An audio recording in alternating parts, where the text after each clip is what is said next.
ಪಕ್ಷ ಒಂದೇ ವಯಸ್ಸು ಬರ್ಬೇಕು ಅಂತ ಕೇಳಕ್ ಬಂದಿದ್ದೀನಿ ಅಷ್ಟೇನೆ. ಅರ್ಜುನ, ಪರಮಾತ್ಮ ನೀನು ಕೂಡ ಯಾದವ ಸಹಾಯವನ್ನು ಕೇಳಬೇಕಾಗಿ ಬಂದಿರುವೆ ಅಂತ ಕಾಣುವುದಲ್ಲ. ಹೌದು ಪರಮಾತ್ಮ. ಒಳ್ಳೆಯ ಒಳ್ಳೆಯ ಒಳ್ಳೆಯ ಪೀಕಲಾಟಕ್ಕೆ ಬಂದಿದ್ದಲ್ಲ, ಬಂದಿತ್ತಲ್ಲ, ಒಳ್ಳೆಯ ಫಜೀತಿಗೆ ಬಂದಿದ್ದ. ಮುಗಿಲ್ಲ ಮಕ್ಕೆ ಅವ್ನಿಗೆ. ಅವ್ನು ಪೀಕಲಾಟ ಅಂತಾನೆ, ಇವ್ನು ಪೊಜಿಟಿ ಅಂತಾನೆ, ಇವ್ನು ಅದನ್ನು ಜೋಡಿಸ್ಕೊಂಡು ಬರೀ ಹೇಳ್ತಾನೆ.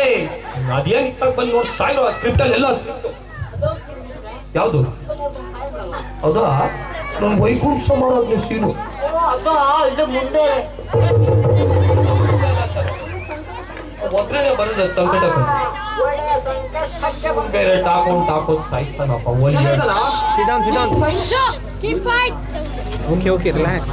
ಹೇಳೋ ನೀನ್ ಡೈಲಾಗ್ ಹೇಳು. ನೀನ್ ಮಾತ್ರ ನಾನು ಸಹ್ಯ ಮಾಡ್ಲೇಬೇಕು. ಅದಂಗ ಆಗ್ತದೆ. ದುರ್ಯೋಧನ ಬಾರಿ ಇದು ಎಲ್ಲಿಗೆ ಹೋಯ್ತು?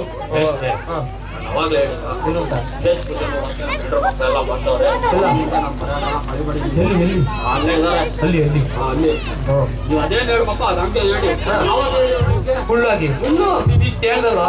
ನೀನ್ ಹೆಂಗಾದ್ರೂ ಮಾಡು ಹೋಗ. ಕೃಷ್ಣ ಅದೇನ್ ಮಾಡ್ಬೇಕು ಮಾಡ್ತಾ ಹೋಗ. ನೋಡಿ, ಈ ಯುದ್ಧದ ಹಾಗೆ ನನ್ನ ಅಣ್ಣ ಬಲರಾಮ ದೇವರ ಸಹಿತ ಒಂದು ಅಕ್ಷೋಹಿಣಿ ಸೈನ್ಯ ಒಬ್ಬರಿಗೆ, ಒಂದು ಅಕ್ಷೋಹಿಣಿ ಸೈನ್ಯ ಒಬ್ಬರಿಗೆ ಅಂದಿನಿ. ನಾನು ಮಾತ್ರ ಇನ್ನೊಬ್ಬರಿಗೆ. ನೆನಪಿರಲಿ, ಈ ಯುದ್ಧದ ಹಾಗೆ ನಾನು ಯಾರ ಕತ್ತಿಯನ್ನು ಎತ್ತಿದೆ. ನೀನ್ ಯಾಕೋ ಯಾರ್ಯಾರ್ದೋ ಕತ್ತಿ ಎತ್ತಿ ಯುದ್ಧ ಮಾಡೋದು? ಯಾವ ಆಯುಧವನ್ನು ಎತ್ತಿ ಯುದ್ಧ ಮಾಡುವುದಿಲ್ಲ ಅಂತ ಶಪಥ ಮಾಡಿ. ಯಾವ ಆಯುಧವನ್ನು ಎತ್ತಿ ಯುದ್ಧ ಮಾಡುವುದಿಲ್ಲವೆಂದು ಶಪಥ ಮಾಡಿದ್ದೇನೆ. ಈಗ ನೋಡಿ, ಯಾವ ಬೇಕೆಂದು ಎದ್ದುಕುಲ ಚೂಡಾಮಣಿ ಎದ್ದುಕೊಂಡು ಗದೆ ಓದಿದ್ದೀನಿ. ಏನೋ ಹೋಗ್ತೇನೆ ನೀನು. ಲೇ, ಯದುಕುಲ ಚೂಡಾಮಣಿ ಅಂತ ಹೇಳೋ. ಎದ್ದುಕುಲ ಚೂಡಾಮಣಿ ಈ ಸೈನ್ಯ ಯಾವನಿಬೇಕು? ನೀನೊಬ್ಬನೇ ನನಗೆ ಸಾಕು.